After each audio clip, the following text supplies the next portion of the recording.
మీ అందరికీ శుభములు. ప్రియమైన దేవుని బిడ్డలారా, మరి ఎలా ఉన్నారు? గతించిన వారం అంతా కూడా మరి ఆయన రెక్కల నీడలో మనందరినీ కాపాడి నడిపించి పోషించి ఆయుష్నిచ్చి ఆరోగ్యాన్ని ఇచ్చి ఎంతగానో మనల్ని ప్రేమించిన ఆ దేవాది దేవునికి వందనాలు చెల్లించుకుంటున్నామండి. మరి నూతనంగా మరొక వాగ్దానం దేవుడు మనకి ఇస్తున్నాడండి. కీర్తనల గ్రంథము 40వ అధ్యాయము 2వ వచనం. నాశనకరమైన గుంటలో నుండి జిగటగల దొంగ ఊబిలో నుండి ఆయన నన్ను పైకెత్తును, నా పాదముల బండ మీద నిలిపి నా అడుగులు స్థిరపరచును. ప్రియమైన దేవుని బిడ్డలారా, మరి దేవుడు ఈ వాగ్దానంలో ఎన్నో మేళ్ళు ఆశీర్వాదాలు కూడా మనం మనసు పెట్టి ధ్యానించుకుంటే చదువుకుంటూ ఉంటే మనకు కనిపిస్తాయండి.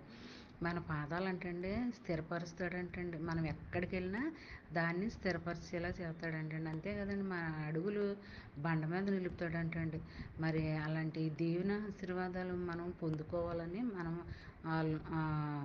మరి దినమంతా వాగ్దానం చదువుకుంటూ ఉండాలండి. మనం చిన్న చిన్న వాగ్దానాలు మైండ్లో పెట్టుకుని చదువుకుంటూ ఉండాలండి. ఎందుకంటే మరి ఆశీర్వాదాలు ఎలాగొస్తాయండి? బైబిల్ భాగాలు చదవాలి. మరి బైబిల్ చదివిన ప్రతిదీ కూడా మన మనసులో మైండ్లో ఉండిపోవాలండి. మన మైండ్లో వాక్యం ఉండాలండి, మన మనసులో దేవుడు ఉండాలి, మన గృహంలో ప్రార్థన ఉండాలి. ఈ రకంగా మనం చేసుకుంటూ ఉంటే దేవుని యొక్క కృప కాపుదల ఆయన ఆశీర్వాదాలు మన మీదనో మన కుటుంబం పైన మన బిడ్డల పైన ఉంటాయండి. అంతే కదండి, నాశనకరమైన గుంటలో నుండి జిగటగల ఊబిలో నుండి కూడా నిన్ను పైకెత్తుతాడంట.